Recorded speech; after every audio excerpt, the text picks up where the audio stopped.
Hello, welcome back to the channel. My name is Mildly Gothic, and I don't know what this video is going to be. If you're new here, what I like to do is a variety of artsy things, and today I'm making a puppet. Is the easiest way to describe what I'm doing. It's part of a cosplay sort of thing.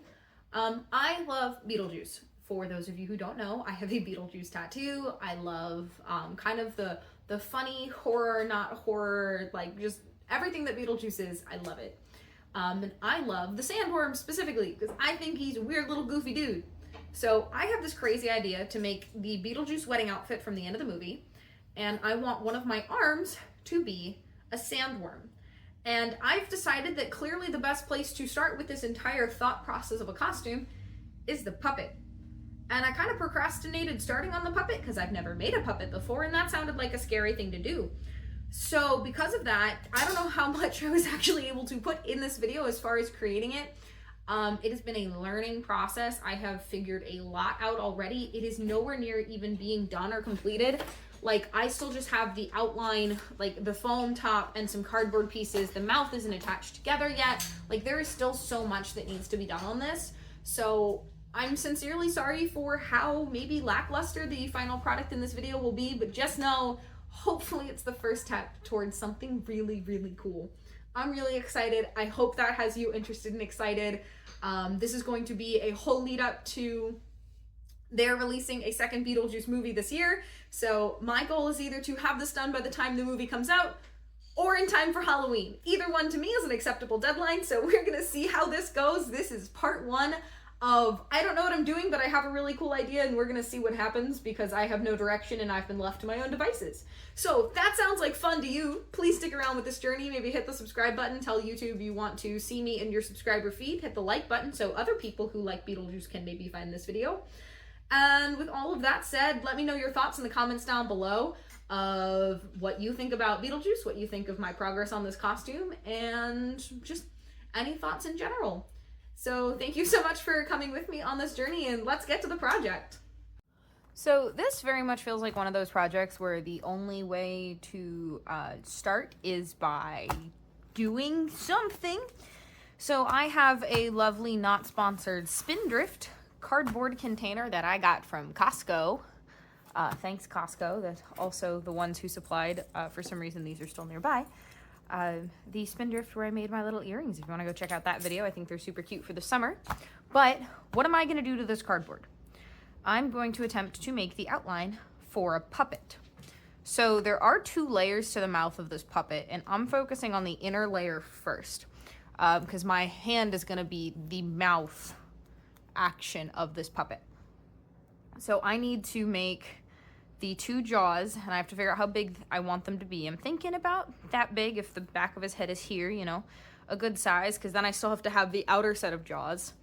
So I have tape, I have a very tiny box cutter, I've got a pair of scissors, a Sharpie, and a measuring tape in case I need it for some reason, because whenever I need one, it's not around. So now that I have it near me, I probably won't need it. But I've got some tape, sharp things, and something to maybe make an outline with, and plenty of cardboard around me if this fails. And I'm gonna try to make the puppet mouth. So I have a few thoughts on how to do this. One of the biggest ones has been how concave or convex do I want to make this mouth appear. So I'm thinking of kind of, I don't know if the smart way is to do the inside of the mouth first or the outside, and I'm kind of thinking I want to get the head shape first because I know I'm super picky. So I think I'm going to try to make the outside of the head first. I don't know. We're going to see where this goes. So I started by isolating all of the flat sections of the cardboard. That means anywhere there was a seam or a fold in the box, I cut it off. I didn't want to deal with those. I thought they were going to be relatively just problematic to start. And I think this was a pretty good decision. So I'm working with one of the, sides of the box. It's not the largest pieces of cardboard on the box, but it's a good size. So what I then did after I'd isolated all these sections is I started just scoring the top piece of cardboard. If you look at cardboard, it's got two flat pieces on either side, and there's that wavy section in the middle. If you're very careful with your box cutter, you can just puncture through that top without puncturing through that very bottom. And what that means is when you make a bunch of these an approximate distance apart, it's best if you keep them about the same distance. I did not because I was not measuring this. You can then bend it and you can mold it into different shapes. And so once I got enough cuts done and I was able to bend it and realize this plan was going to work, I approximated out where I thought the point of the nose was going to be. And the way I moved forward from there is I realized better than adding more cardboard to it, I was going to try to mold what I already had. So I cut a few of those strips towards the back end where my hand was going to be, fully through, so that I could lift them up and away and start trying to bend those into making the top of the head. Once I had the front part of the kind of the head bulge, eye socket section, I realized I was not going to be able to make the full head out of the section that I had. So I took another section of cardboard and scored it much the same way, making some more strips that went all the way through. So all of it bent, but not all of the cuts went all the way through the cardboard. And I even ended up cutting out some pieces from this secondary back insert piece just so I could fold and get everything to sit nicer. One of the things I did at this stage to kind of keep the structure of the head is I added a little piece on the inside and taped it across, and this basically reinforced that arch shape in the cardboard. And I used my Sharpie to try to figure out generally where I wanted some eye sockets to go. This was to kind of figure out how big they needed to be, meaning how big did I need to make the rest of the head. And so I worked with that secondary piece of cardboard, bending it and shaping it, and trying to get it to be something that would fit in the back of the head. I just used tape at this point to kind of tape everything together in a way that sort of worked. I wasn't sure how final or permanent this was going to be.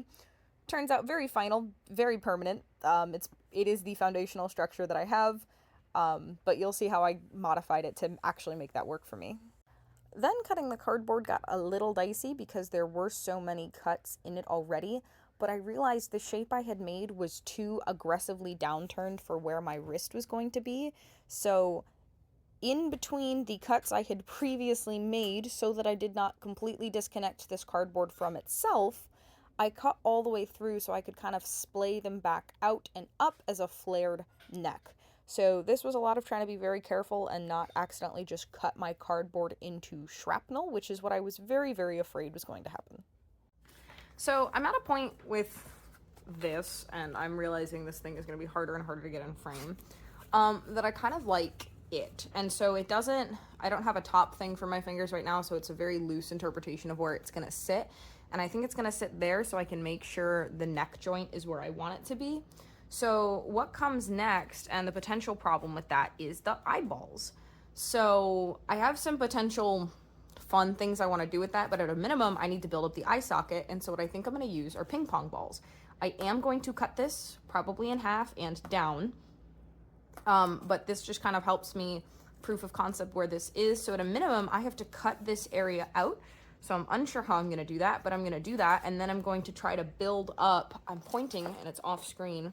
I'm going to bring back a classic moldable clay foam and try to build with that and work a eye socket kind of formation. I'm well aware that may not stick to this. That's okay. That's what glue is for.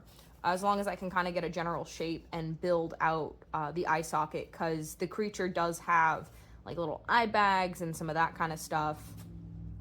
And maybe even build up a little bit of a lip around the outer edge, which means I'm probably gonna have to determine if this is the length of the snout that I want.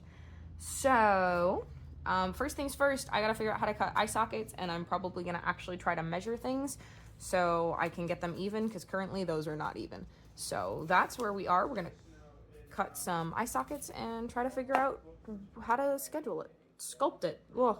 So a big part of the reason I was concerned about cutting out the eye sockets is because there's most of it that's 2 layers of cardboard, and I just wasn't sure how easy or good that was going to go, considering it's also curved.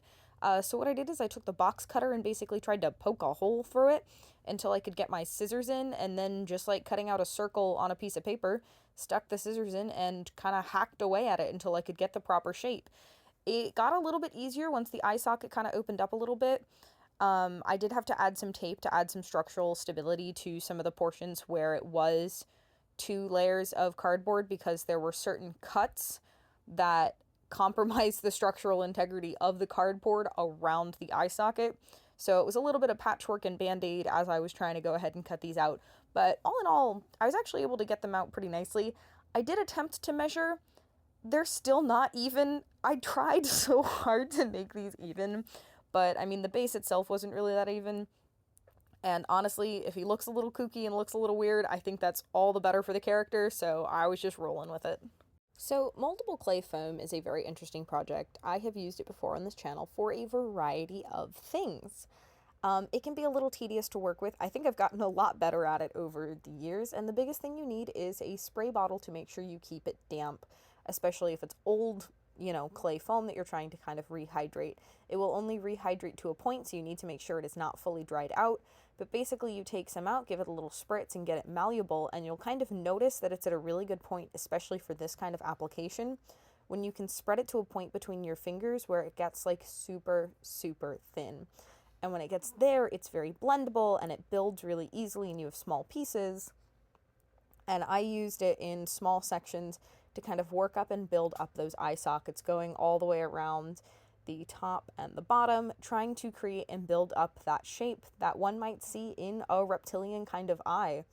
I wasn't worried about it being bumpy or bulky because I knew I was going to probably Dremel it down later. I wasn't entirely sure because, a natural reptilian look would be that naturally bumpy, but overall, you'll see what I did. I ended up Dremeling it down, but the point is, I was not concerned about it being bumpy. The other thing I did is there is that gap kind of on the back of the head, so in a few of those areas, because I wasn't sure what I wanted to do with the top of the head, at this point in time, I did go ahead and try to fill in some of that with moldable clay foam. I didn't need to do that whatsoever. It's fine. It gave me more practice working with the thing. The good news and the best thing to come out of all of this is this stuff stuck to cardboard really well.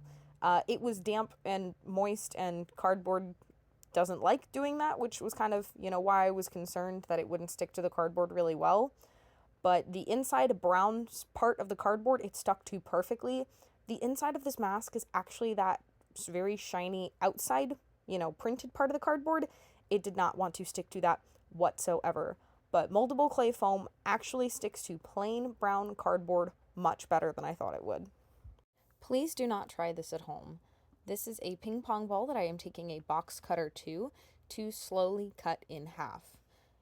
Be very careful, be very steady, and arguably do not cut towards yourself, and do this with the ping pong ball secured in some kind of a jig or taped down so that your fingers are not in danger. I did not do this in the smartest manner. However, I made sure to go very slow and steady with controlled motions.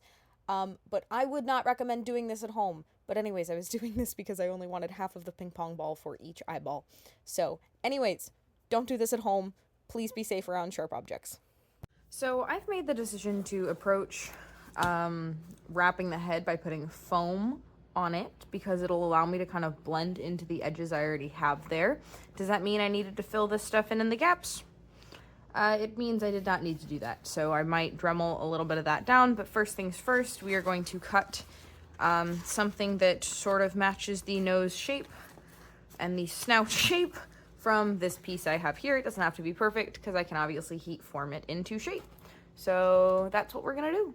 Knowing full well the back of this was not going to fit properly, I basically just rolled the head shape onto my piece of foam, because the good news is this foam is reactive to heat, which you'll see. So I just needed kind of a general, mostly trying to get that jawline perfectly correct. So I just went ahead and traced that out along with a pencil and then cut it out with scissors to figure out where that was going to go. I then laid it on top of the head and kind of used my pencil to draw from the inside about where those eye sockets were going to be, and just cut those out, starting small, because I wasn't sure really how big I wanted these eye sockets to go or how I wanted them to interact with the ones underneath them. I also cut down the center of the head so that I could make the angle and form the rounded part of the back of the head. And once I had all of the eye sockets cut out, it was time to start heat forming it and making this thing truly fit the shape of the head. I used painter's tape to keep the foam in place, as I have found that painter's tape tends to just work better for this application, and I did it at a few determined points along it because this foam, you kind of do need to hold it in place while you're heating it up, otherwise it doesn't really hold its shape in the end. The biggest area I wanted to mold and form was the area around the eye sockets. If you are very sensitive to heat, please be careful and maybe get yourself some heat-resistant gloves. Arguably, I should probably do that, but I just did a little bit at a time in small areas and tried to be very controlled and measured with the heat I was applying, and kept it very focused. But once you heat it up on either the low or high setting, depending on, how malleable you're trying to get it, you heat it up and you can kind of see the texture of the foam change to the point where it's hot enough to actually move and stay where you put it. And I just pressed it in to kind of make the eye sockets following the cavity underneath. I also used the heat to kind of open it up a little bit more, so the eye sockets ended up wider, not because I ended up cutting them bigger, but just because the heat molded it better to the shape. And I think this gave it a very cool and honestly contributed to the creepy look of the whole thing, because it meant that the foam was no longer super smooth. There were some bumps, and it just looked a little bit more like the stretched faces from BeetleJuice than the sandworm, but hopefully we will get there. The top of the head proved a little bit difficult as far as figuring out what that angle really needed to be.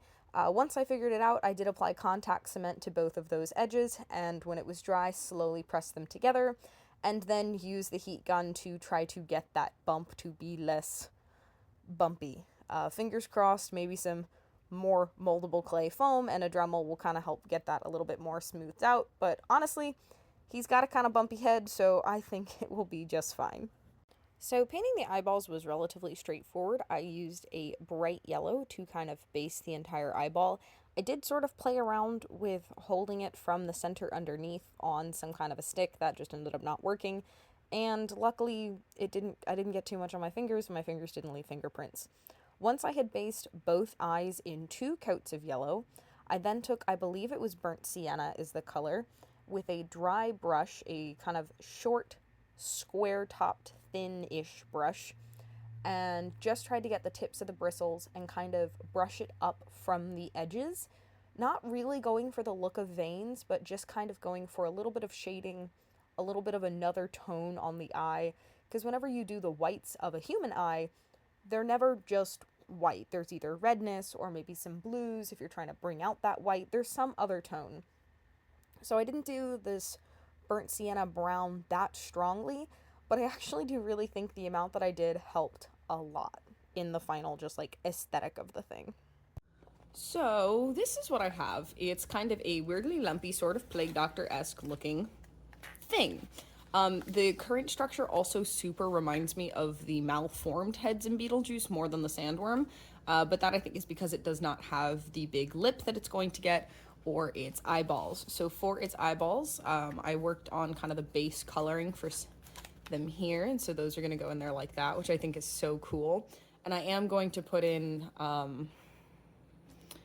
the I don't know, the mucus, the pink bits and humans in the corners, and I was going to make them silver on him. I just got to figure out how. So this is currently not attached. It is completely separate, so I have the very weird looking base and the top. And the reason for that is I don't have E6000 right now. And also I have some inside stuff that I want to figure out and do. I want to put the elastic in for this. I want to get the eye situated, because once that's done, I want to I'm going to line this with another layer of this foam, and that's going to be how I then deal with the attaching all of the teeth and the mouth and those kinds of things. I have to figure out how I want to structure the gum, how I want to do the lip around the outside, and I think the best way to do that is going to be foam to foam attachment, not foam to cardboard. So this will eventually get glued down to this, no doubt, and this does sit pretty well. And the eyes look different. The eyes will look different. They'll have different amounts of that underlayer showing, which I've actually decided I like. I will Dremel it before it gets fully attached. This side I think looks better because it's a more even around the two. This one is a very aggressive on the upper lid, which I may still be able to shift and change a little bit because nothing's glued down. But regardless, this is actually working better than I thought it would. And I have the bottom is literally just a, there's nothing special on the bottom right now. Again, this is also going to wait until I can get the inner layer of foam and the whole teeth situation figured out. But that's why I think I'm gonna keep painting the eyes, but I need to figure out where I want them to sit, because like, where do I want the pupil? I guess I'm probably just gonna put them in straight like that. The question is just, do I want the pupil, not the pupil, the iris looking any particular way or not? So, to be determined, but that's how that sits, because I think it might be, I don't know. I had originally wanted to do some kind of like blinking mechanism or something in there. I just don't think I have enough space or really thought that through as far as the size of this thing. So, not gonna do that, but we are going to keep going and make a sandworm thing. I think I'm gonna figure out how to make the teeth next as an intermediate step while I'm waiting for my brain to figure out what it's doing. So, all right, the process, as always, in progress, because yeah, I don't know what I'm doing, but that's kind of part of the fun of it. So let's see where this goes. So then I reached sort of a, I don't know what to do next, so I decided to become a tooth making factory. This is the thickest foam that I have. These are scraps left over from the sword from my Philippa Giorgio cosplay. This is the thickness that I laminated 2 pieces together plus 1 in the middle to kind of make the thickness of the overall scabbard.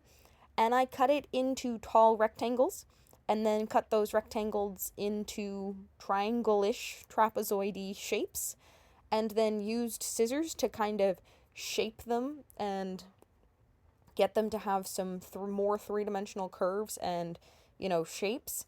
At some point, if I want, I may Dremel them, but if I do that, I'm gonna glue these onto like toothpicks or something, so that way I can keep my fingers away from the Dremel. That is the main reason I did not Dremel or refine any of these yet, and I don't know if I will. It takes a lot of effort to cut them out in the first place. Who knows how long it would take to Dremel and smooth all of them out. So, to be seen, but I need so many teeth for this costume, so kind of something I've been doing in the meantime is just making more teeth. But anyways, here's what they look like. Making these teeth will absolutely be the death of me, but I think they're coming out really good. Oh, I hope I don't lose them in the thing. So I'm going for a mix of some super curved and then some more chunky and kind of straight. They're all about the same length right now. That's because I can always cut them shorter. I don't think I want them longer than this, because if I look at them like with the head, I think these are a good length of teeth, and I think these are a good size. So I can always make them smaller, but it's really hard to make them bigger. So I'd rather start with something that's a little bit larger. So I am attempting to regale the very staticky scraps to one portion of my table until I clean them up. And then we will have a bunch of teeth. I have no idea how many I need, and here's the thing, I think this may be enough for the top half of the head. There's still the bottom, and then the other mouth, the other face. So I'm gonna be making teeth for a while, but I think they look pretty good. I'm also considering using the heat gun to kind of mold and bend them into some other shapes or directions if I want a little bit more of something to them. So those are the teeth. That's what I've been doing with them, and I guess I'm gonna figure out what's next. Okay, so I know I'm all over the place normally in my projects, but wow, this one feels like a whole nother level. So I made some Amazon purchases, and that was for these. These are little globe. You're supposed to fill them and do like little Christmas ornament crafts in them. Clearly these are not the ones that pour from the top, because I only really need half of them.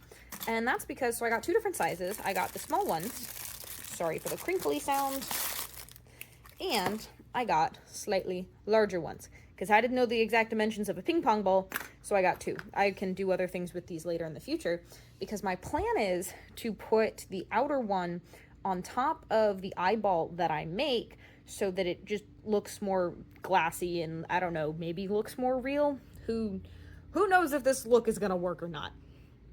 A few things about this. I don't know how I'm gonna suspend the ping pong ball away from it. I don't know how I want to do almost anything. So, but I've decided these ones don't fit. Those don't really accomplish what I want. So it's gonna be these. So what I'm gonna do is, I think, paint my iris on this because it's going to be red and colored and textured. The other thing I can't decide is if I want to do it like a traditional reptile eye and have a vertical pupil, or if I want to do it how it appears to be, and I think most depictions, which is more like a human eye. So probably lean towards that, just because why not? I also don't know how big the iris to make, because he's got pretty big irises, so probably going to do a relatively large one. But I've got these to go over my 2 eyeballs, and once I get those painted, then we're gonna do, my brain is running in a million different directions. I've also got, so here's the elastic. I have this one, and I also have this one. This one's a lot stretchier and looser, so I think I'm gonna go with the stiffer one just so it's more of a secure fit. And so how this is gonna go is I'm gonna I'm going to glue this using E6000 to the inside of the little finger strap, so that way my fingers will sit underneath it, so I can actually like support and the mask will stay on instead of like me having to like grip and hold on to the thing. It'll just be held on with elastic. So I'm gonna put that on the top part of the mask and the bottom part of the mask, and hopefully be able to better mock it and wear it. And I need something to do while that's drying, which is when I'm gonna do the pupils. And once the elastic is in there, because I have limited space to work around on the inside of this thing, so I'm trying to think about the best way to order. So one of the other things I think I'm gonna do, probably shouldn't do it while the E6000 is drying, is I want to lightly Dremel this and see if I can't smooth it down just a little bit so it doesn't look all super crazy. It's okay if it looks a little weird. It's a sandworm. I think it's fine. Also, this actually stuck really well to the cardboard. I'm pleasantly surprised by that. No extra glue or anything involved. So we are going to do a variety of things. I'm going to Dremel that, I'm going to glue this, and I'm going to paint that. And then I will figure out what I want to do from there. So this waiting to acquire the glue so I can glue this in has been a big step, because I think it's just going to make testing and modeling things a lot easier if the one thing I really have to do inside the head is already done, because then I can bulk up the outside without worrying about it, because it's going to be really hard to get to the inside of this puppet once the mouth and everything is on, because I'm going to be putting a layer of foam on the inside here so that I can attach all the teeth and give it a nice pink inside of the mouth and all that kind of fun detailing. So yeah, there's a lot of words. Woo! So I attempted to film this process, and I don't know how well it went. But I cut the elastic to about the width of the cardboard piece that's going across there. And then once I had that, and I did cut this with normal scissors, not fabric scissors, not that it matters. I was actually just pleasantly surprised that my normal scissors were able to cut through it. I have my tube of E6000 with a precision tip applied. I don't know how much that really mattered, but I did. And I kind of just put it in the corners, and I tried to make sure it was not only attached to the bottom piece of cardboard, but get it in between the 2 pieces of cardboard so that those side joints would become really stable. Because currently everything is just held together with packing tape. So I just tried to get the glue in the right places, and I used painter's tape to kind of just help secure that elastic flat and down, because I want the position at rest of the elastic to basically be parallel to the cardboard, so that way I get maximum, tension and stretch once I stick my hand in, so that everything is very secure. I'll probably go through and look once it's all dry and add some more E6000 in those corners to make sure the 2 cardboard pieces are really attached to each other, because I don't want that to become a point of vulnerability. So painting eyes is notoriously difficult. And part of that is because we're really good at identifying what real eyes are. They have a lot of variations in colors, and there's all sorts of really intricate patterns and stuff in there. So it's very easy for humans to see an eye and have it look wrong. Luckily, I'm not painting a human eye, so it doesn't really matter that much, but I did still want to try to get a good amount of detail in that. And one of the ways I did that is after painting my assumed general size I wanted for the first go round of the iris, I took a brown color and a dry brush and kind of just took it along the edge a little bit and then patted it kind of in place, sort of lightly feathering it in towards the center. This is to kind of give it that 3D look. A lot of times irises are kind of flanked by either a darker or a lighter color, and I thought this would be a really easy way to achieve that. And I ended up getting a nice kind of layering effect going on, because I looked at the eyes and realized my first circle was probably a little bit small. So the paint wasn't fully dried when I did this, and I don't think it hurt it too much. I think it kind of helped. So I took my base red color again, and I made that circle bigger all the way around. And once that was done on both of them, I went back through with the same brown on the edge and added basically another layer of that kind of brown tone to add a little bit more shading and dimension to the eye. I think these things came out creepy as hell. I don't know a better way to describe it. They look so good in like a very terrifying manner. And once I had all the shading done, I just went through with just solid black. I haven't decided if I want to do any white highlights like you might see on, you know, a cartoon character. That has yet to be determined, but I did go ahead and give it a just solid black circular pupil. And yeah, man, these things look terrifying. I'm going to go into a little bit of a talking clip of kind of the end state of this project. I don't really have a good photo to finish this on or anything, so this is your preemptive. Thank you so much for watching if you made it to this point in the video. I'm really excited to see how this project is going to turn out in the future. Thank you for sticking around. Like the video, maybe subscribe, and regardless, I hope to see you in the next one.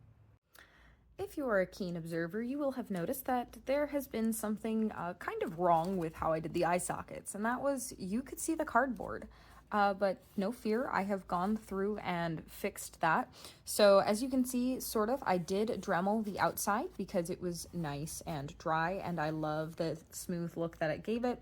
So I have done another layer of foam on the inside of the eye sockets, kind of wrapping around the cardboard so that I can get those nice clean eye sockets. So I will Dremel it again. I will have to be very gentle to make sure, because some of those are pretty thin, because I don't want to build it up so much that I can't get a good eye placement in there. This thing is going to look terrifying. I kind of wanted it to look cute, and instead I'm building a little monster.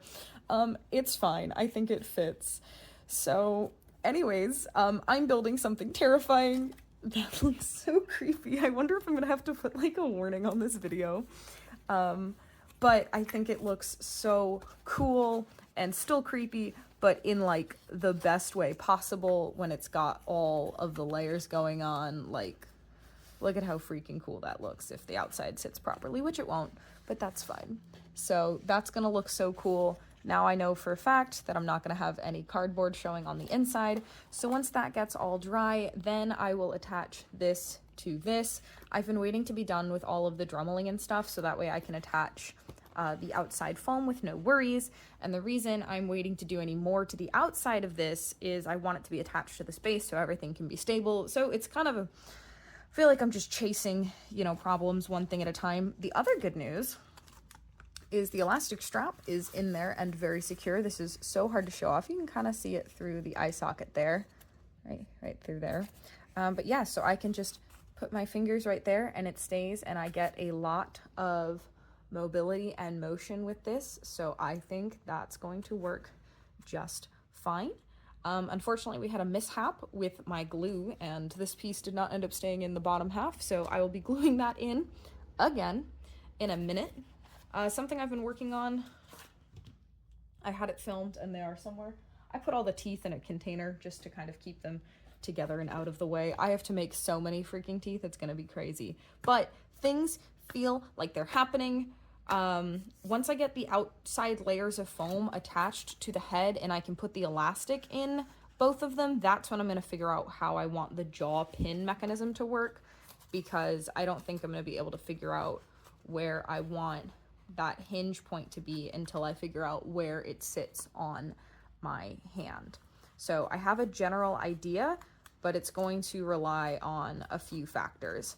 So I want to get the elastic put in this one, and maybe the elastic doesn't even, maybe he's got a big overbite. I don't know.